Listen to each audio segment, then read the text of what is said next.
So ito na nga guys yung ating gagawin na FPJ na naka black top na engine. So ngayon nga dadalhin natin siya sa pagawaan ng Tambutso, kinakalinda.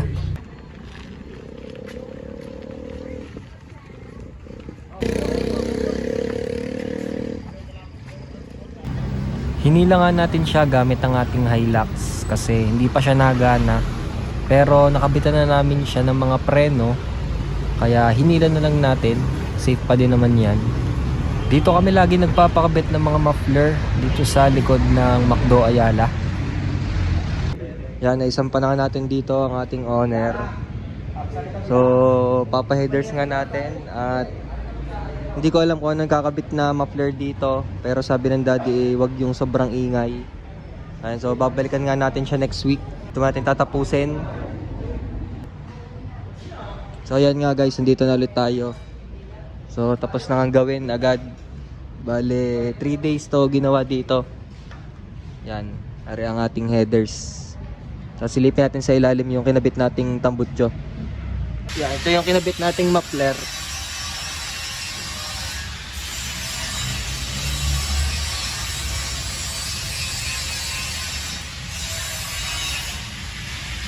Ano, wala pa siyang propeller. Yan, so dito na nga namin siya dinner sa bahay kasi dito na siya ayusin. Dito na siya itotono ni Kuya Joel. Yan. Ang ating FPJ na naka black top. Sa part na to nga, binubuli na natin siya. At nakahanap na tayo ng magbubuli. Yan, dalawa sila magkapatid. Nung last time kasi umalis yung magbubuli natin. So madaming natambak dito na owner. Madaming kailangan tapusin na owner na bubulihin dito. Yung magbubuli natin kilala naman natin sila. Sila yung nagbubuli dati sa talyer ng daddy dun sa Inusluban nung mga jeep pa yung ginagawa nun. Hapit sila ngayon sa pagbubuli kasi di-deliver na to bukas. Kita nyo naman, sobrang pulido nila magbuli. Si kuya naman yung naglalabo ng ating body. Patapos na nga bulihin itong ating loob ng ating FPJ. At yan nga si Kuya Joel, papaganahin na niya ito mamaya. Kaya kinakabit na niya yung ibang wiring neto. Binili natin tong engine na to sa Japan Surplus. Kaya hindi mahihirapan dyan si Kuya Joel. Unlike dun sa iba nating black top na kinuha lang sa mga kotse.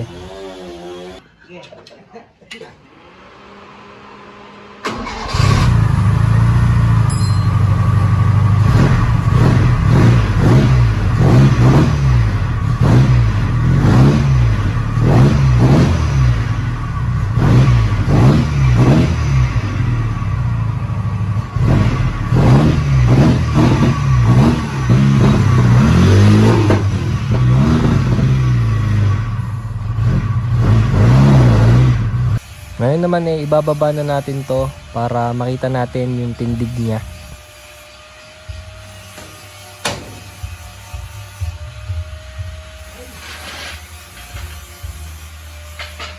Sadyang mataas yung unahan niya kumpara dun sa likod kasi nga FPJ itong build natin.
Hindi pa to tapos itono ni Kuya Joel, pero magpapakabit muna tayo ng salamin sa gilaglas.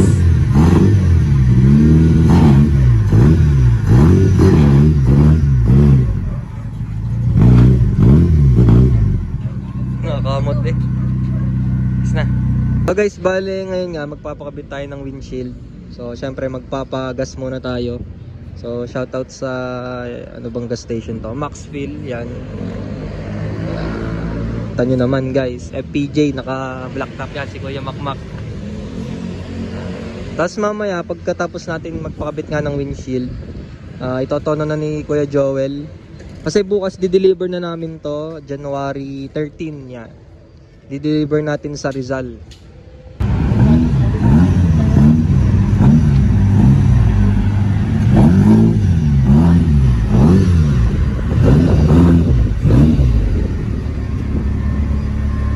Nga tayo guys ngayon sa Aguila dito sa Lipa branch. Yan, papakabit nga ulit tayo ng salamin.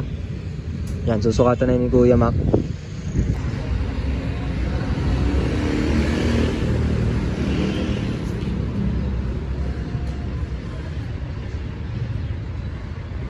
Kanina nga kinabit na yung hood natin. Hindi ko na napakita sa inyo kung paano siya ginawa.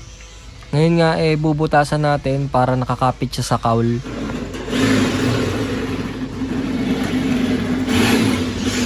Tapos nakabili nga pala tayo ng side mirror na chrome, pero plastic lang yan. Bagay na bagay siya sa ating stainless. At malaki naman yung makikita nyo dyan kapag sinilip nyo yung side mirror natin. Ngayon nga tetestingin natin itong velocity stock. So kung meron nga bang pinagkaiba kapag meron or walang velocity stock.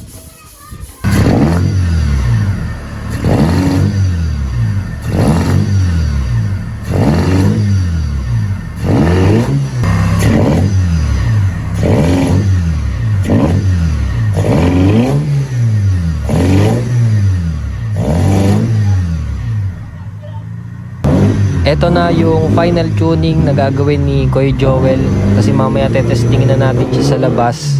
Kasi nga bukas di-deliver na natin to at maliliw nga ang ating pagde-deliveran.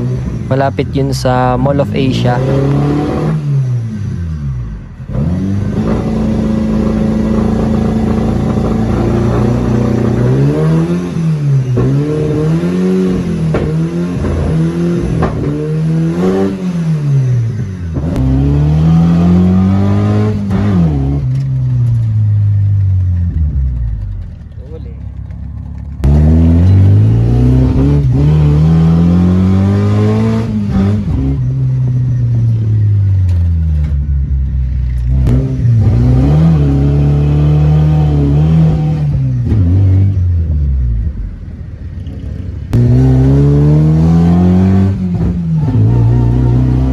So ito na nga guys, buo na ang ating FPJ. Yan. Bali, kinakabitan na lang ni Kuya Marian ng trapal. Tapos bukas, i-deliver na natin to. So thank you for watching. Don't forget to like, comment, share, and subscribe.